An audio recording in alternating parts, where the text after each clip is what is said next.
বিসমিল্লাহির রহমানির রহিম। এমএসটি ব্লগের পক্ষ থেকে আপনাদের সবাইকে জানাই আমার সালামাত ও শুভেচ্ছা। দেশ বিদেশের ভাই বোন বন্ধুরা কেমন আছেন? আলহামদুলিল্লাহ তো ভালো আছেন। আমি আলহামদুলিল্লাহ আল্লাহ মেহরবানিতে ভালো আছি। এই মুহূর্তে একটু বড়ই আচার করব। বড়ই আচার বানাবো। কাঁচা বড়ই রেখেছিলাম ফ্রিজে আপনার ডিপে, আর সেটাই দেখেন পাকা হয়ে গিয়েছে। গতকাল আমি দই, এখন তো বৃষ্টির সিজন, বৃষ্টি দিতেছে, দইয়ের চুলার উপরে রেখেছিলাম একটা ডালা দিয়ে, তাই শুকিয়ে পানিটা নিয়েছি। এভাবে ফাটিয়ে নিয়ে ভালো করে দিয়ে ফাটিয়ে নিয়েছি। এটা কাঁচা বড়ই, শুকনা বড়ই নয়, লাল বড়ই আর কি। আচারটা হয়ে লাল হয়েছে, সেটা আচার বানাবো। আপনারা দেখতে পাচ্ছেন তেলটা পরিমাণ মতন দিয়ে দিলাম।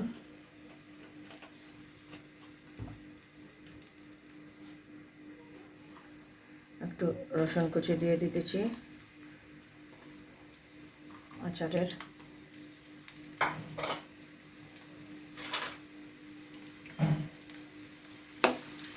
রসুনটা একটু ভেজে নিই।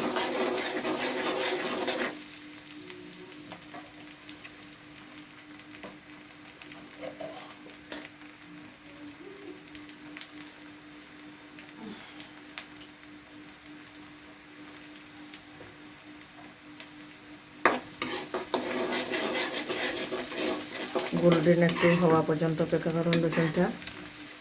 রসুনটা অলরেডি একটু গোল্ডেন কালার হয়েছে। আমি একে একে সব মশলাগুলো একটু দিয়ে দেবো। আদা রসুন বাটা একটু দিলাম। তারপর বড়িটা দিয়ে দিই, সিদ্ধটা দিয়ে দেবো এর উপরে সব কিছু।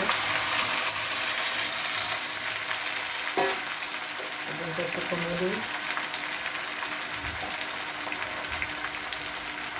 হলদি বাটা দিতেছি 1 টেবিল চামচ পরিমাণ।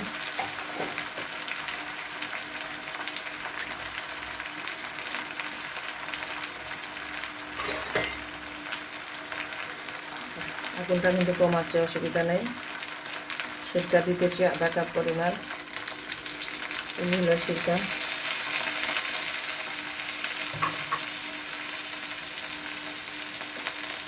বাকি মশলাটা একে একে দিয়ে পাউডার নাড়াচাড়া দেবো।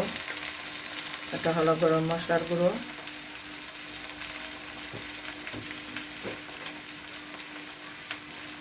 লবণ পরিমাণ মতন,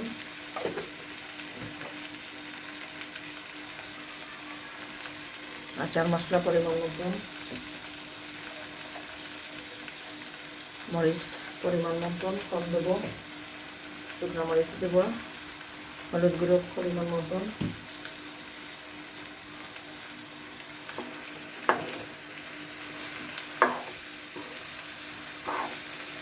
আর ভাজা শুকনো মরিচ দেবো।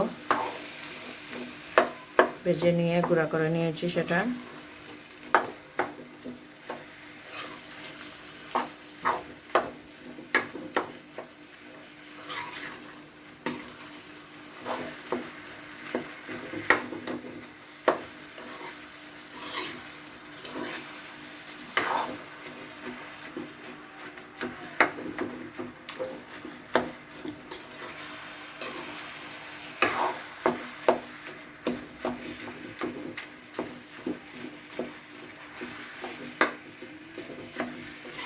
কাঁচা বড়ই এই দেখেন একবারে নরম হয়ে গিয়েছে। একটু চিনি দিয়ে দেব। গুঁতা বের হয়ে গিয়েছে অলরেডি।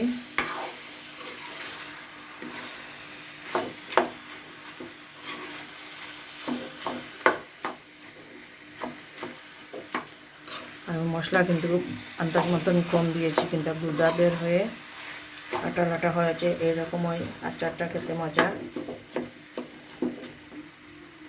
আপনার আচারটা খেতে সময় যদি আপনারা আর সাথে এই যে শুকনো মরিচের, ভাজা শুকনো মরিচের গুঁড়ো আপনারা মিশিয়ে খান, তাহলে খুব মজা হওয়া লাগে, কিনা বড়ির মতন লাগে। চিনি 3 টেবিল চামচ দিয়ে দিলাম, বেশি মিষ্টি দেবে না।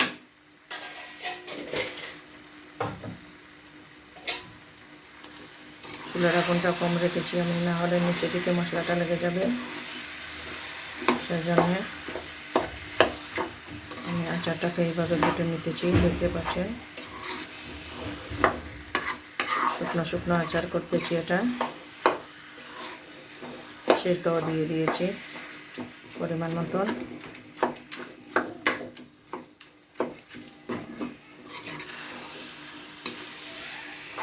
আপনারা দেখতে পেরেছেন আমি গুঁড়া মরিচের ইয়েটা কিন্তু কম দিয়েছিলাম, কারণ আমি শুকনো মরিচ দেবো ভাজা গ্রানের জন্যে, এই রাস্তা দিইনি।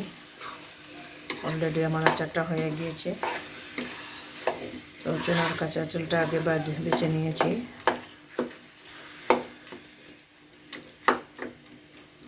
গুঁড়া সব বের হয়ে লাটা লাটা হয়েছে।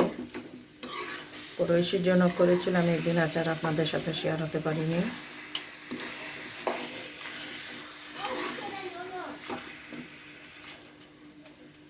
একটু লবণটা চেক করে নিই। বিসমিল্লাহির রহমানির রহিম।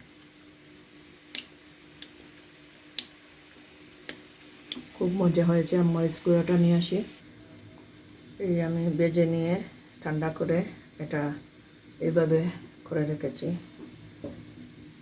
এক চামচ, ছোটো চামচের 4 চামচ পরিমাণ হবে, 1 চামচ।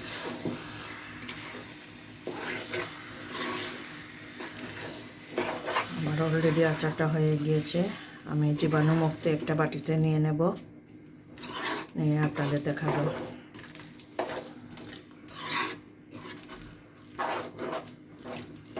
চুলার আগুনটা কম আছে, আমি করে ফেলেছি। দেখেন কত সুন্দর হয়েছে, গুঁড়োটা বের হয়ে লাটা লাটা হয়েছে।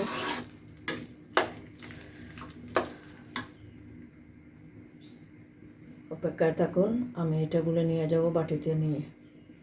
আমার আচারটা অলরেডি এই দেখেন নিয়ে আসছি। আলহামদুলিল্লাহ কত সুন্দর লাগছে, বুঝেও যাচ্ছে না বড় আসার করে। আপনাদের দেখাচ্ছি, জিভের পানি এই মুহূর্তে চলে আসছে। আমি বেশি জাল দেব না, আগে দিয়েছি, একটু ডেকোরেশনের জন্য দিতেছি।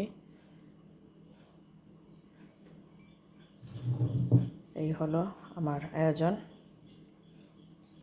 আমার এই ভিডিওটা দেখে যদি আপনাদের ভালো লাগে তাহলে লাইক কমেন্ট শেয়ার করবেন, অনুরোধ রইল।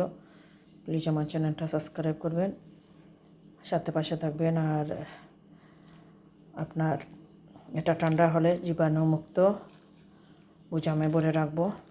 এটা ঠান্ডা হওয়ার জন্য বাটিতে নিয়েছি, ঠান্ডা হলে জীবাণুমুক্ত কাচের বুঝামে রেখে দেব। সোডিয়াম বেঞ্জটও আছে, যদি বছর খানিক রাখি তাহলে হয়তো বা সোডিয়াম বেঞ্জট 1 কেজি বড়ইর জন্য অর্ধেক চা চামচ পরিমাণ দিতে হয়। আমরা এটা খেয়ে ফেলবো, তাই সোডিয়াম বেঞ্জটটা দিতেছি না। আচার ভালো রাখার জন্য সোডিয়াম বেঞ্জট একটা পাউডার আছে, সেটা দিলে অনেক দিন পর্যন্ত থাকে। আমাদের এটা খাওয়া হয়ে যাবে, সেই জন্যে আমি দেব না। সবাই ভালো থাকুন, সুস্থ থাকুন, এই কামনা করে বিদায় নিতেছি। আসসালামু আলাইকুম।